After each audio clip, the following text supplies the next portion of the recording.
On se penche aujourd'hui sur l'une des plus grandes sagas financières qu'ait connue le Gabon, l'affaire BR Sarl. C'est l'histoire de milliers de familles, d'une promesse complètement folle et d'un combat pour la justice qui, croyez-le ou non, dure depuis une décennie entière. Alors imaginez un peu, attendre 10 ans, 10 longues années de silence, de portes fermées, de désespoir. Et puis d'un coup, une décision de justice tombe et vient tout remettre en question. C'est précisément ce qui vient de se passer et ça a ravivé l'espoir là où franchement il n'y en avait plus beaucoup. Parce que derrière les chiffres, les milliards, il y a des gens, des visages. Et cette simple question, posée par Clément Oram, l'un des épargnants, eh bien elle résume tout. Ce mélange de joie, presque d'incrédulité, après une attente qui a dû paraître interminable. Et ce chiffre, 18 000, il faut prendre un moment pour y penser. C'est colossal. On ne parle pas de 18 000 personnes, mais bien de 18 000 familles. Des familles dont les économies, souvent celles de toute une vie, se sont tout simplement évaporées en 2015. Bon, alors, rentrons dans le vif du sujet. On va commencer par ça, cette victoire juridique totalement inattendue qui a brutalement remis toute l'affaire sur le devant de la scène. Et là, attention, c'est un énorme retournement de situation. La Cour de justice de la CEMAC n'a pas juste dit « c'est la faute de l'entreprise frauduleuse ». Non, non. Elle a pointé du doigt tout le système, jugeant que la commission bancaire, l'État gabonais lui-même et le comité financier étaient tous solidairement responsables. C'est du jamais vu. Maintenant, pour bien saisir comment on a pu en arriver là, il faut qu'on rembobine un peu. Revenons au tout début. Tout a commencé avec une promesse. Une promesse qui, disons-le, paraissait beaucoup trop belle pour être vraie. 20% par mois. Je le répète, par mois. C'est un rendement absolument délirant. BR Sarl se présentait comme une société de microfinance avec des slogans du genre « on s'en fout des bénéfices ». Forcément, une offre pareille, même si elle semblait réelle, ça a attiré des milliers de personnes. Des petites entreprises, des associations et même des fonctionnaires. Alors, le mécanisme derrière cette promesse miracle, on le connaît bien. C'est un grand classique de l'arnaque, le système de Ponzi ou la fraude pyramidale. L'idée est simple. On se sert de l'argent des nouveaux arrivants pour payer les intérêts des plus anciens. C'est un château de cartes.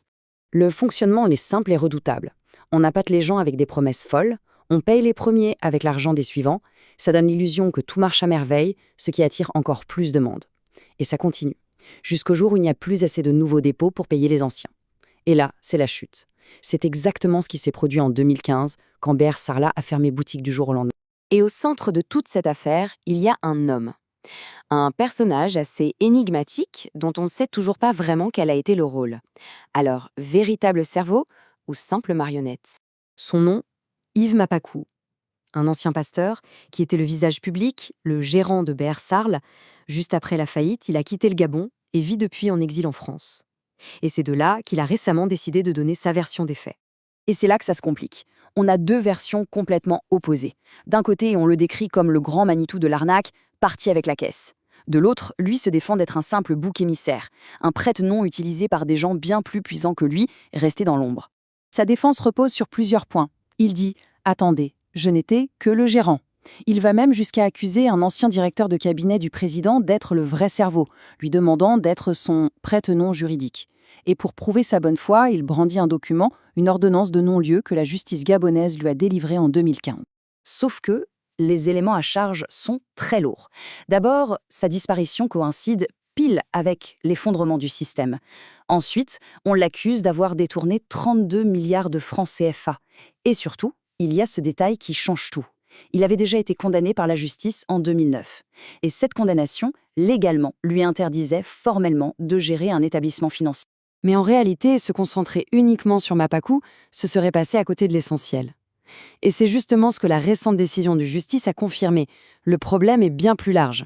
C'est tout le système de surveillance qui est sur le banc des accusés. Les avocats des victimes et maintenant la justice parlent d'une véritable chaîne de défaillance. Et dans cette chaîne, il y a 3 gros maillons faibles. Les banques commerciales, l'organisme de contrôle régional et même l'État gabonais. Tous auraient failli à leur mission. Premier maillon, les banques. La question est simple. Comment des établissements comme UBA, Ecobank ou Orabank ont-ils pu ouvrir des comptes pour une société qui n'avait pas les autorisations requises? Et surtout, pourquoi n'ont-elles pas tiré la sonnette d'alarme en voyant passer des sommes aussi énormes et suspectes? Deuxième maillon, le régulateur, la COBAC. Son travail, c'est justement d'être le gendarme des banques. Et là, on l'accuse d'avoir été, pour citer les plaignants, passif, fautif et complice, d'avoir laissé une entité illégale opérer pendant 3 ans sans lever le petit doigt. Et enfin, dernier maillon, et pas des moindres, l'État gabonais lui-même.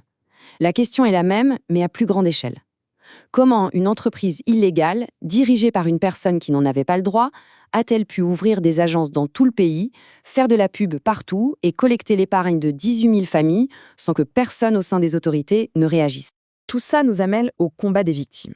Parce qu'il faut bien comprendre que cette victoire, elle n'est pas tombée du ciel, loin de là. Ça a été un véritable parcours du combattant qui a duré 10 ans. Pour faire simple, en 2015, tout s'effondre. Ensuite, pendant des années, c'est le silence radio au niveau national. Il faut attendre 2020 pour que les choses bougent quand les victimes portent plainte. Puis, 2022, l'affaire passe au niveau régional, ce qui nous amène à ce fameux jugement de juillet 2025.